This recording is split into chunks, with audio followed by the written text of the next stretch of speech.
Bismillahirrahmanirrahim. Assalamualaikum warahmatullahi wabarakatuh. Alhamdulillah. Alhamdulillahil malikil hakim, al-jawadil karimil azizir rahim, alladhi khalaqal insana fi ahsani taqwim. Asyhadu an la ilaha illallah wahdahu la syarika lah, wa asyhadu anna sayyidana wa nabiyyana wa habibana wa syafi'ana wa maulana Muhammadan abduhu wa rasuluh. Allahumma salli ala sayyidina Muhammad wa ala ali sayyidina Muhammad wa ba'd. Qala Allah tabaraka wa ta'ala fi kitabihil karim. A'udzu billahi minasy syaithanir rajim.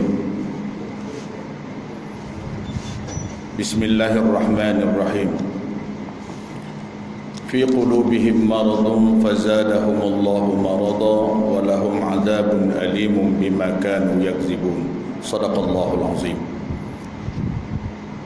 Pengurusi majlis yang saya hormati dan yang saya kasihi, ahli-ahli jawatan kuasa Masjid Salihin, tuan-tuan imam, tuan-tuan Bilal, tuan-tuan, puan-puan, hadirin hadirat yang dikasihi dan dirahmati Allah sekalian.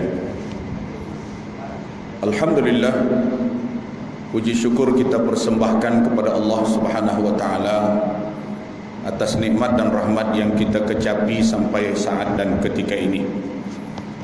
Kita masih diberikan Allah kesehatan, masih diberi Allah kekuatan, dan paling penting masih diberi Allah masa untuk kita hidup.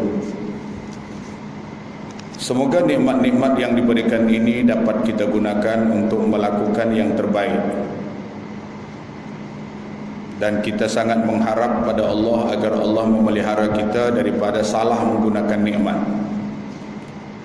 Kemudian kita bersolawat kepada Nabi junjungan kita, Nabi Muhammad sallallahu alaihi wasallam, yang telah mengasuh, mendidik serta mengajar kita menjadi insan yang mengerti akan tujuan hidup dan memahami kenapa kita dihidupkan Allah, kenapa kita diberi Allah Subhanahu wa taala hidayah, dan kenapa Allah Subhanahu wa taala mengutus para rasul.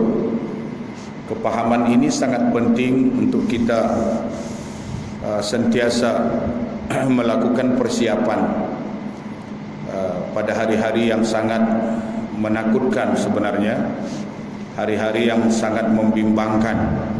Bukan para manusia biasa tetapi para rasul, para utusan Allah juga turut bimbang sama ada mereka selamat daripada ancaman-ancaman Allah di akhirat ataupun tidak. Tidak ada yang dapat menjamin, hatta para rasul pun. Sebab itu maka mereka bimbang. Jadi kalau para rasul bimbang, kita lebih patut bimbang. Kita lebih sesuai untuk lebih takutlah. Sebabnya kita ni amal berapa sangatlah, kita pun tahu amal kita berapa. Kita nak hidup bahagia selama-lamanya dengan ibadah dan amal yang kita lakukan baru berapa lama, ya.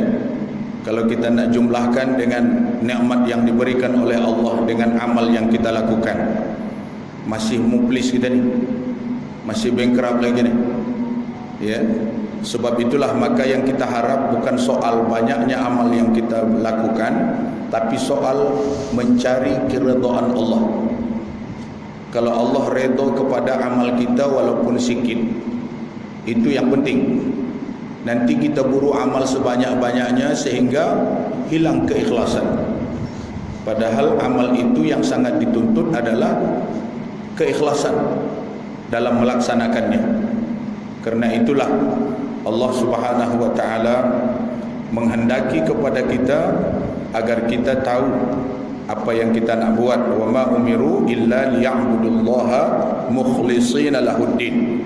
Tidak diperintah manusia melainkan untuk melakukan ibadah ikhlas semata-mata kepada Allah Subhanahu wa taala. Baik tuan-tuan dan puan-puan sekalian, kita lanjutkan dengan melihat muka surat yang ke-10. Bahagian pertama, adab-adab melaksanakan ketaatan. Kita tahu bahawa ketaatan itu adalah merupakan perkara yang perlu ada pada setiap hamba. Ya, taat, patuh tunduk, setia, itu istilah-istilah yang memang identik dengan hamba. Kalau itu tidak ada istilah-istilah itu, maka hamba tadi pasti durhaka. Pasti durhaka. Sebab sebaliknya, kalau tidak taat, maksiat. Kalau maksiat, durhaka. Ataupun kita sebut setia. Setia ini adalah mengikuti apa sahaja yang diminta untuk diikuti, melakukan apa sahaja yang diminta untuk dilakukan. Itu setia. Tanpa soal, bagaimanapun beratnya, bagaimanapun susahnya. Ya, apalagi Allah Subhanahu wa taala tak suruh kita kalau kita tak boleh buat. Prinsipnya itu, supaya kita jangan salah faham, jangan buruk sangka dengan Allah Subhanahu wa taala. Allah tak suruh kita kalau kita tak sanggup. Makanya jangan ada orang yang mengatakan saya tak sanggup nak beribadat. Tak ada istilahnya saya tak sanggup nak beribadat. Okey, ibadat apa yang boleh buat? Tak ada istilah tak sanggup. Sebab Allah tidak akan menyuruh kalau memang kita tak sanggup. La yukallifullahu nafsan illa wus'aha. Allah tidak memberati manusia melainkan sesuai dengan kesanggupannya. Jadi jelas bahawa tidak ada alasan tak boleh buat. Ketahuilah olehmu bahawa perintah Allah Ta'ala itu ada yang fardu atau wajib, dan ada yang sunat. Yang fardu kita dah tahu, dalam rukun Islam tu semuanya fardu lah itu. Ditambah dengan fardu-fardu yang arad. Fardu arad ini fardu yang mendatang. Seperti kita gagal melaksanakan solat, kita lakukan qadha. Qadha itu adalah arad yang datang. Seperti kita kita lakukan kita berikrar dengan Allah Subhanahu wa taala untuk melaksanakan sesuatu, kita wajibkan atas diri kita, itu wajib arad namanya. Seperti orang yang bernazar. Nazar, kalau bisnis naik, saya akan sembelih lembu 3 ekor dekat Masjid Solehin, contohlah. Bila dah diikrar begitu, itu nazar, wajib, dia tak buat dia berdosa. Sebab dia sudah nazar. Kalau saya sehat, saya nak puasa seminggu. Puasa seminggu tu jadi wajib. Wajib arad namanya. Bukan wajib asal, wajib arad yang datang, yang kita sendiri yang buat. Kalau kita susah sangat nak melakukan solat-solat sunat ini secara terus menerus, wajibkan kepada diri sehingga tidak ada alasan. Bila kita sudah wajibkan, contoh solat sunat duha 2 rakaat, 2 rakaat, jangan wajib banyak dulu, 2 je dulu. Aku wajibkan ke atas diriku solat sunat duha tiap-tiap hari 2 rakaat. Kalau kita tak wajibkan, nanti kita nak buat tak buat aja, sebab ala sunat aja kan, tak buat pun tak apa, selalunya macam tu. Tapi kalau kita sudah wajibkan, kita tak buat, dosa. Kadang-kadang ibadah ini kita kena paksa diri kita nak buat. Jangan ikutkan aja, paksa, kena paksa. Untuk peringkat awal kena paksa, walaupun ada yang mengatakan kalau paksa tu tak ikhlas. Peringkat awal ramai orang tak ikhlas beribadat. Orang nak bersedekah kalau peringkat awal jarang ikhlas. Yang pertama dia ikut-ikutan, dia tengok orang sedekah, dia pun sedekah. Belum ikhlas lagi tu. Silap-silap kalau ada orang menggoda nanti kat luar, dia menyesal pula tu. Duit kau tadi ke mana? Aku sedekah, aku tengok orang sedekah, aku sedekah. Itulah kau. Bila kita nak minum pakai apa? Iyalah, menyesal lah kalau bagi tadi RM1 kan, okey lah. Ni bagi RM20 pula, habis tu kan. Ikut-ikutan. Jadi macam tu nanti kalau tak ikhlas. Ada juga orang bersedekah itu tunggu banyak, tunggu jadi orang kaya baru sedekah. Kita ni kan miskin lagi. Kita sedekah nanti habislah yang ada tu. Dia tak yakin dengan apa yang Allah janji dengan dia. Padahal tak dapat banyak, sikit, tapi jangan sampai tak sedekah. Berapa yang ada? RM1 lah. Biasanya kalau RM1 taklah banyak tu. Alah RM1 aja, boleh ke sedekah RM1? 50 sen pun boleh. Asal ada nilai lah. Kalau itu yang ada. Tapi pula duit banyak, 50 sen dia bagi, tak betul lah, kurang betul itu. Artinya tak layak, tak sesuai. Tapi tak ada istilah tak mampu, tak ada istilah tak boleh. Tuan-tuan dan puan-puan sekalian yang dikasihi dan dirahmati Allah Subhanahu wa taala, sembahyang rawatib tak mungkin tak boleh. Selalu kita peringatkan kan? Tak mungkin tak boleh. Bukan nak berwuduk balik, bukan nak pindah tempat. Kalau tak nak berdiri sekalipun boleh buat solat rawatib. Sampai begitu sekali. Malah lah nak berdiri, tak apa, kau duduk aja. Bayang duduk. Sah ke? Sah. Tapi pahala sikit lah, sebab dia tak berdiri. Kan? Banyak buat kerja, ikhlas lagi banyak. Tapi kalau buat kerja sikit, dapat sikit. Tapi tak ada yang kosong. Allah tidak akan menghampakan. Kalau memang macam tu lah permulaan, tapi tingkatkanlah dari masa ke semasa.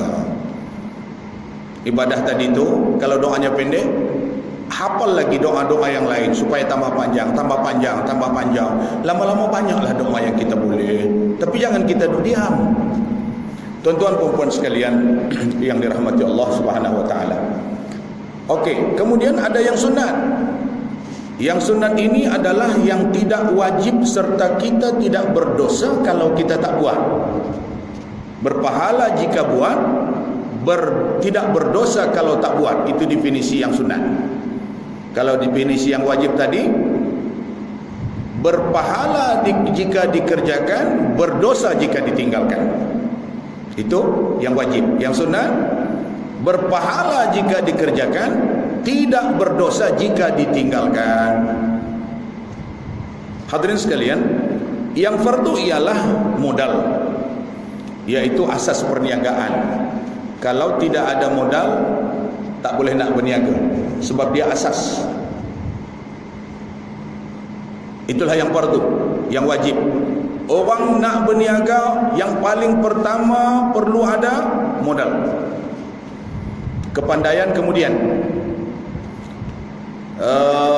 wadah ataupun kalau nak berniaga makan, tapak tu, kemudian modal dulu yang pertama. Kita nak cerita, nak buka cerita, nak buat bisnes, modal dulu. Apapun bisnesnya, modal dulu. Ilmu kemudian, tapak berniaga kemudian, rakan niaga kemudian alat-alat kelengkapan yang lain kemudian, sikit demi sikit, tapi yang pertama modal itu dulu. Inilah perumpamaan kewajiban amal kepada Allah Subhanahu wa taala. Amalan-amalan sunat kita sebanyak manapun berpaut kepada kewajiban tadi itu. Sebab itu maka ada ulama yang berpendapat, kalau yang wajib tak dilakukan, yang sunat tak dihitung, tak ada nilai.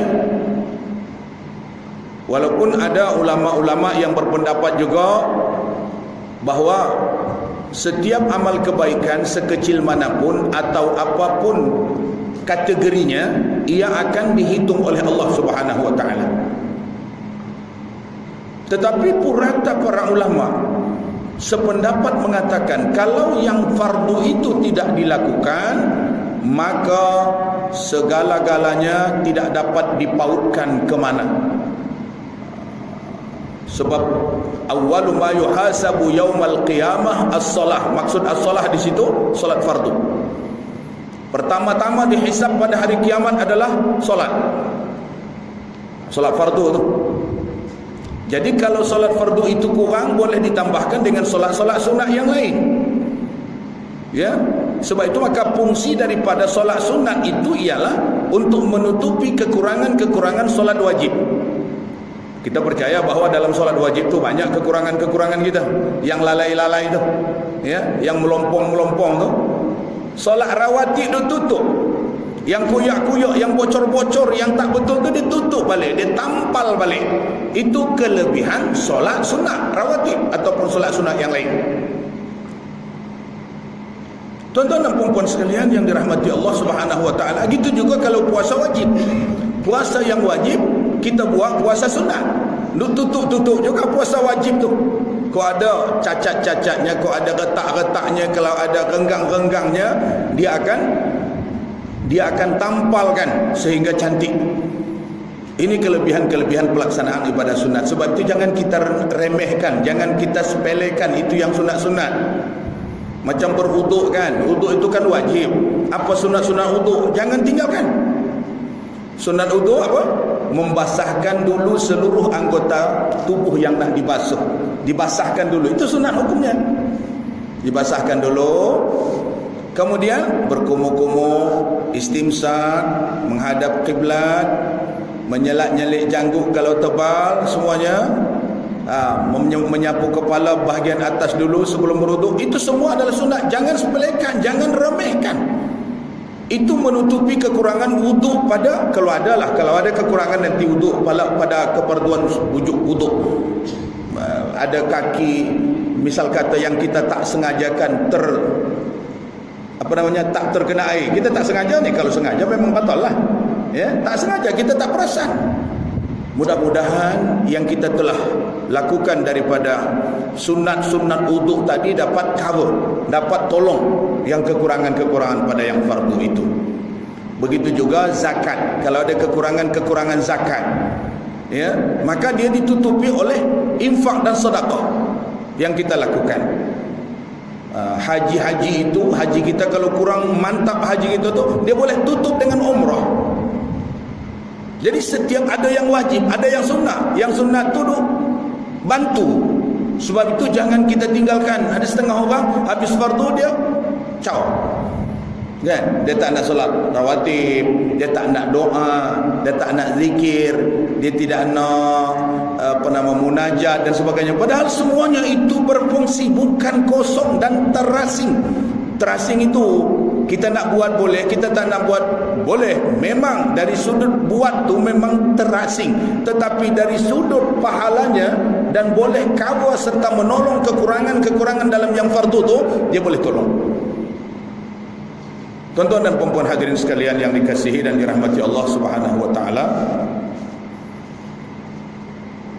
yang fardu ialah modal, yaitu asas perniagaan. Dan yang modal ini kita akan kita akan selamat. Dengan modal ini kita akan selamat, betul? Sedangkan yang sunat itu ialah keuntungan, dan dengan keuntungan itu kita akan mendapatkan beberapa darjat kelebihan. Jadi poinnya keselamatan dan kelebihan. Biasa kalau orang dah selamat, dia nak kelebihan. Selamat dulu, mana selamat jangan rugi. Itu artinya selamat dulu, jangan rugi. Lepas itu keuntungan. Keuntungan itu adalah merupakan kelebihan. Justru itulah yang diburu ataupun yang dicari ataupun yang dikehendaki oleh setiap orang yang berniaga. Orang sakit, bila makan ubat, yang dia kehendaki bukan makan ubat tu. Yang dia kehendaki adalah sehat setelah makan ubat. Yang dikehendaki oleh orang ketika dia makan, bukan soal makan tu, kenyang tu dan bertenaga. Kalau boleh tak payah makan, ada je tenaga dan kenyang saja, memang cantiklah. Baca saja suratul Fatihah sekali kenyang, seronoklah. Sebab yang sebenarnya yang dikehendaki oleh seseorang adalah matlamat itu, hasil, natijah. Natijah tu yang orang nak. Tapi tidak ada natijah kalau tidak ada pekerjaan. Tidak ada natijah kalau tidak ada perbuatan. Kita nak sihat, kita kena exercise. Boleh ke sihat tak ada exercise? Payahlah nak sihat tu. Sebab exercise itu salah satu daripada sebab untuk sihat. Kita nak banyak menghafaz Quran sebab kita suka tengok orang menghafaz Quran, tapi kita tak buat. Kita nakkan tiba-tiba saja hafaz. Ada ke? Lainlah dengan Rasulullah sallallahu alaihi wasallam. Dia tidak menghafaz Al-Quran, Allah turun terus kepada dia. Dan dia terus tahu. Yang kita ni bukan Rasulullah. Kita ni adalah hamba Allah aja. Gitu juga orang nak kaya. Keinginan untuk kaya tapi tidak mau berusaha. Sudah tentulah tak sejalan antara usaha dengan kemauan.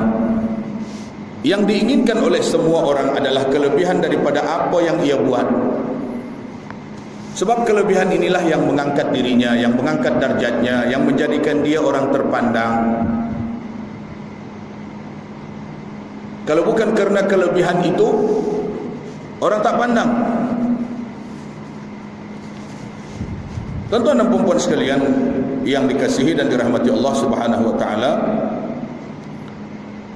Jadi sebab itulah maka di dalam urusan ibadah, yang pertama kita beribadah untuk keselamatan kita dunia dan akhirat. Pertama sekali akhiratlah. Untuk kita melakukan ibadah yang sunat, bagi kita dapat tempat yang lebih layak, lebih istimewa di akhirat. Kan ibadah-ibadah yang sunat itu boleh ditentukan, boleh menentukan darjat syurga mana yang kita dapat. Ya. Ada orang yang sanggup bertahlil sebanyak 100,000 semalam. Dah tentulah tak sama dengan orang yang bertahlil 100 sahaja. Darjat dia tu. Jadi kalau sampai di akhirat nanti, sudah tentulah syurga yang akan mereka huni pun tak sama. Sebab itu ada tingkatan-tingkatan syurga untuk memotivasi kita supaya kita semangat nak dapatkan syurga.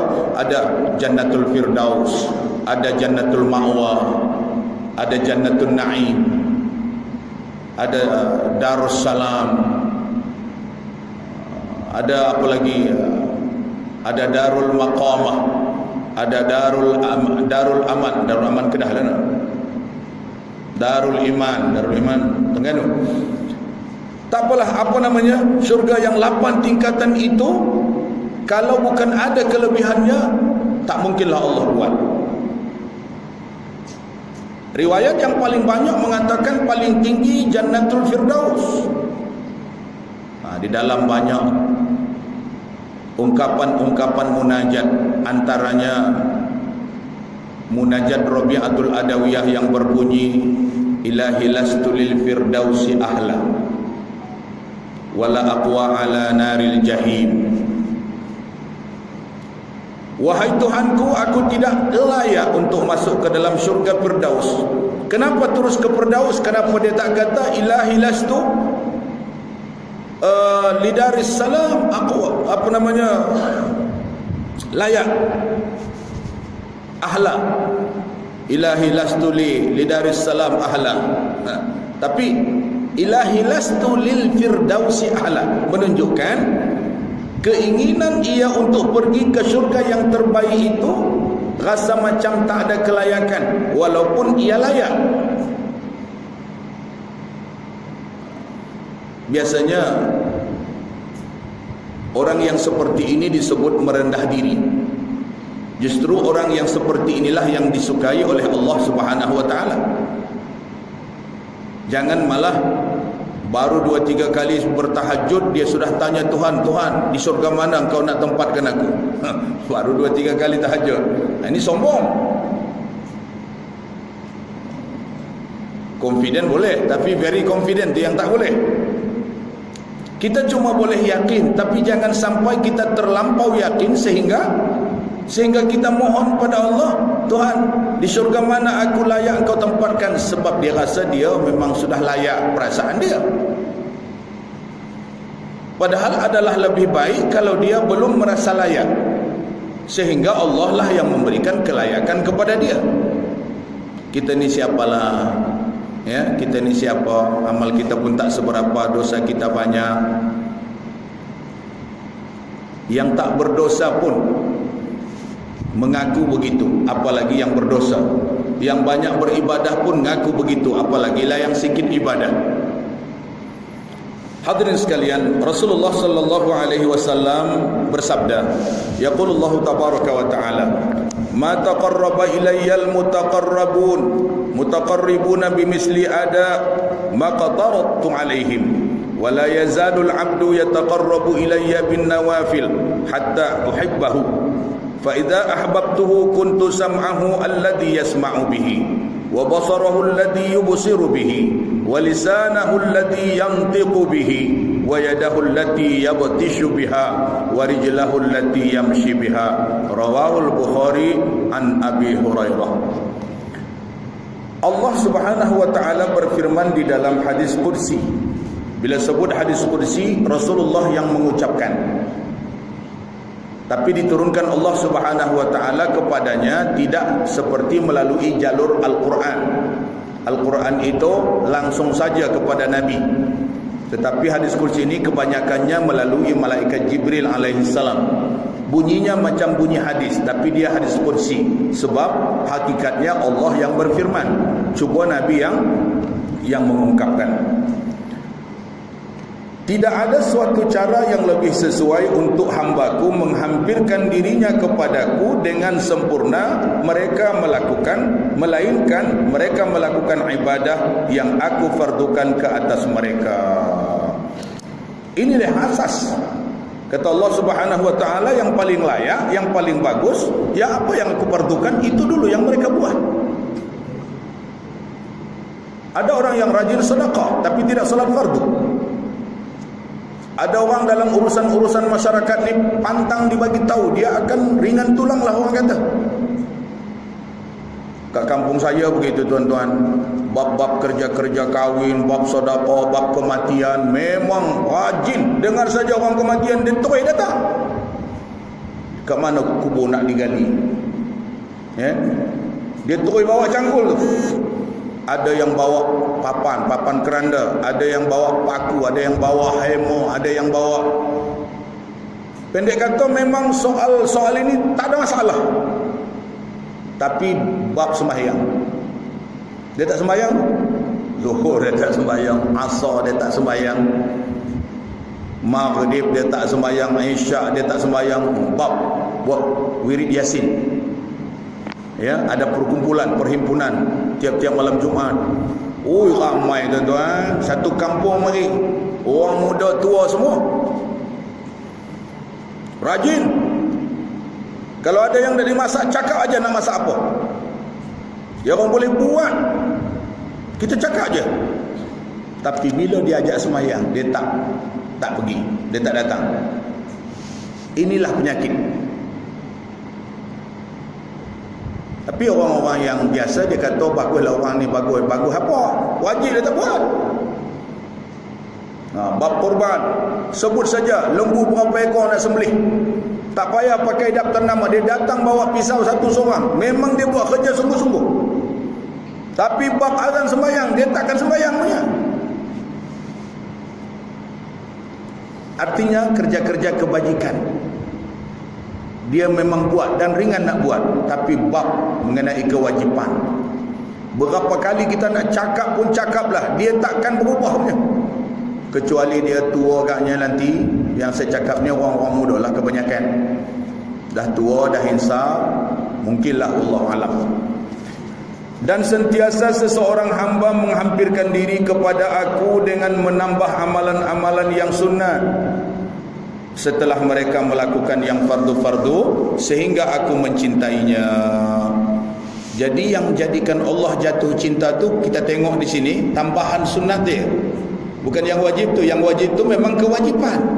Yang jadinya Allah jatuh cinta kepada seorang hamba itu kerana ia menambah ibadah dengan yang sunat-sunat. Sebab yang sunat ni tuan-tuan, peringkat iman yang sudah agak tinggi lah baru boleh buat. Sebab kita sebut tadi, kalau tinggal pun tak apa, kan? Itu yang ramai orang tinggalkan tu.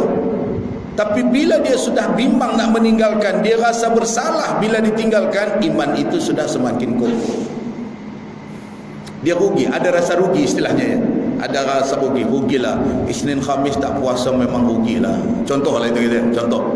Ada ragu, Allah, tak puasa hari Isnin, ya Allah. Oh, hari ini hari tasyrik terakhir. Tak apalah, hari ini memang hari tasyrik kan tadi.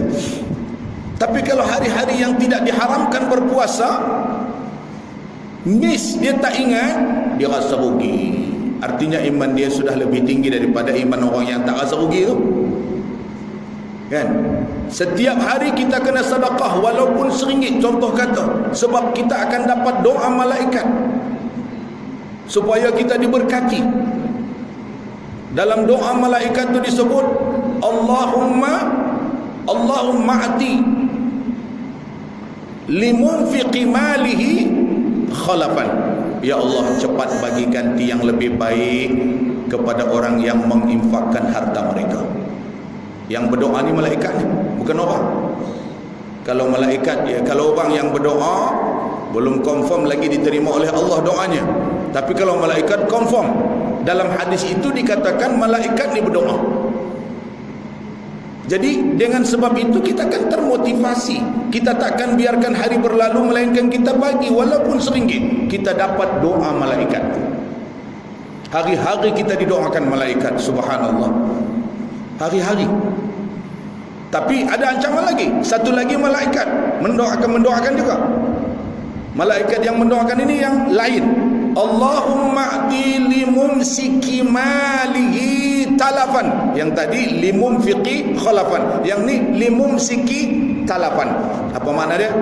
Ya Allah, bagilah kepapa kedanaan kepada orang yang menahan-nahan hartanya, tak nak sedekah walaupun sedikit. Allah, kita takut tu semacam kutukan juga tu. Semacam kutukan juga tu. Sebab itu tuan-tuan, kalau ada orang datang ke pintu rumah kita minta-minta, itu utusan Allah. Jangan hampakan dia, jangan puak-puak tak tahu. Assalamualaikum.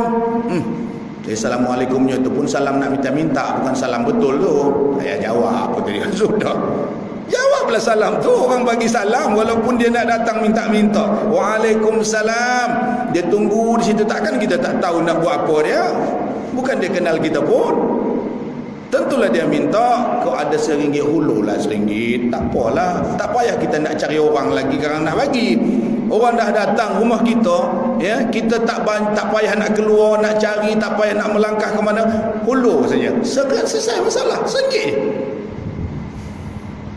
Jangan kita buruk sangka. Dengan begitu maka kita akan terbiasa. Yang pertama, kita akan jadi biasa menjadi pemberi. Yang keduanya, kita tak kosongkan hari itu melainkan kita dapat doa malaikat, keberkatan satu keluarga kita. Ni yang kita nak sangat ni. Dapat lebih lagi cantik lah. Maksudnya minimum tadi RM1 lah katakan. Ya, RM1 lah, InsyaAllah. Contohlah tu, tuan-tuan dan puan-puan sekalian. Maka Allah Subhanahu wa ta'ala meneruskan, maka apabila aku telah mencintai hambaku, maka akulah pendengarannya yang ia mendengar dengannya. Subhanallah. Allah dah mengaku, maka pendengaran Allah lah yang ditumpangkannya kepada kita untuk kita mendengar. Ada lagi tak yang buruk di situ? Maksudnya tak ada lagi yang buruk, tuan-tuan. Baiklah semua tu. Itulah dia, ya. Apa lagi? Dan akulah penglihatannya yang ia melihat dengannya. Lagi, tadi pendengaran telinga, ini mata pula. Dan akulah lidahnya yang ia berkata-kata dengannya. Subhanallah. Artinya tak ada lagi perkataan yang tak baik, semuanya perkataan yang baik yang Allah redai. Sebab alat yang dibagi oleh Allah daripadanya menjadi alat untuk kita bercakap. Dan akulah tangannya yang ia menyentuh dengannya, dan akulah kakinya yang ia berjalan dengannya. Meriwayatkan hadis ini hadis Imam Bukhari dan daripada Abu Hurairah. Artinya hadis qudsi ini hadis sahih. Hadirin hadirat sekalian yang dikasihi dan dirahmati Allah Subhanahu wa taala. Dan engkau wahai penuntut, nah ini pengarang pula Imam Al-Ghazali rahimahullah, dan engkau wahai penuntut ilmu, tidak dapat melaksanakan segala perintah Allah Ta'ala kecuali dengan menguasai hati dan seluruh anggotamu pada sekalian masa dan napasmu, bermula daripada pagi sampailah kepada petang. Apa yang perlu kita kuasai adalah hati kita. Hati inilah yang kita dah sebut-sebut berkali-kali, yang menjadi raja, yang menjadi penentu, bahkan manzar Allah ilal qulub, tempat pandang Allah kepada hati. Allah tak pandang yang lain-lain. Innallaha la yanzuru ila thiyabikum wa ila ajsamikum wa ila ansabikum. Allah tak tengok pakaian kamu, Allah tak tengok bentuk tubuh kamu, Allah tak pandang tentang keturunan kamu, tetapi Allah pandang kepada hati kamu. Innallaha yanzuru ila qulubikum.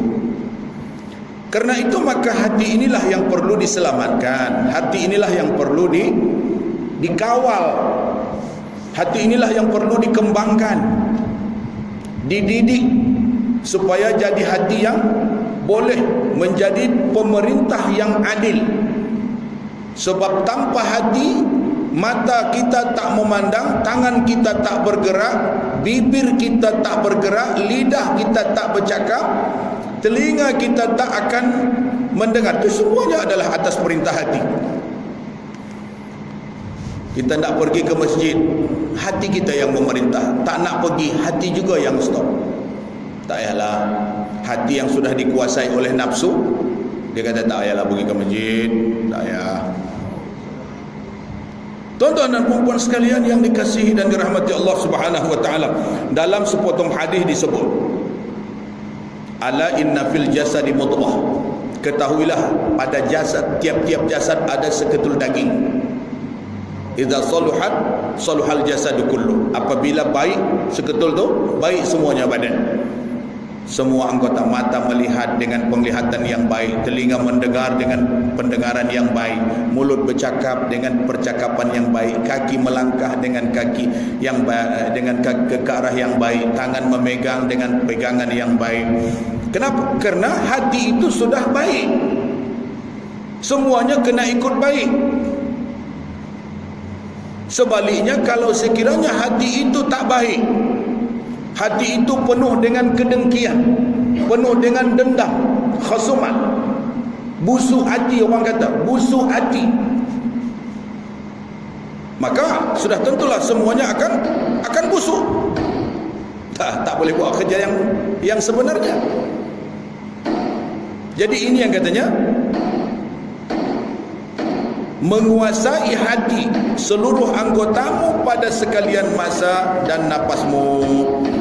Jadi pada semua masalah, setiap kali napas kita keluar, setiap kali napas kita menarik, ya, setiap kali gerakan kita ada perhitungannya di sisi Allah Subhanahu wa taala, dari mulai pagi sampai kepada petang, kemudian malam, pagi lagi sampai kepada petang, malam, macam itulah seterusnya.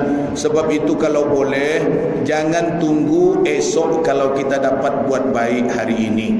Kalau kita dapat buat baik pagi, jangan tunggu petang, petang ajalah nanti. Jangan, sekarang boleh sekarang buat. Kan? Sebagaimana jangan tunggu tua kalau boleh buat baik waktu muda. Jangan tunggu sakit nak buat baik kalau ada waktu sehat. Sebab kalau sudah sakit, apa yang kita boleh buat? Waktu sehatlah yang banyak kita boleh buat. Jangan tunggu miskin baru nak bersedekah. Dah nyesal lah yang ada, waktu kaya lah. Sebab itulah maka Nabi SAW bersabda, irtanim khamsan qabla khamsin. Ambil kesempatan yang 5 sebelum tiba masanya yang 5. Itu memang hafal kita dah hadis tu, kan? Hafal kita dah. Tapi kita ingatkanlah selalu, sebab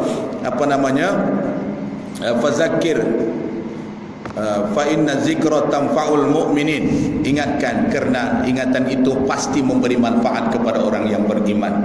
Yang pertama, mudamu sebelum datang masa tuamu. Yang kedua, sehatmu sebelum datang masa sakitmu. Yang kedua, lapangmu sebelum datang masa sempitmu. Yang keempat, masa kayamu sebelum miskin. Kemudian yang terakhir, hidupmu sebelum mati. Jadi tuan-tuan, oleh kerana masa kita pun dah sampai dah. Dah sampai dah. Beduk sudah berbunyi. Kita kena lebih akur lagi SOP ni untuk bulan Ogos ni nampaknya. Jadi kita stop di sini. InsyaAllah kita lanjutkan perbincangan kita mengenai adab-adab melaksanakan ketaatan ya pada minggu hadapan, insyaAllah ta'ala.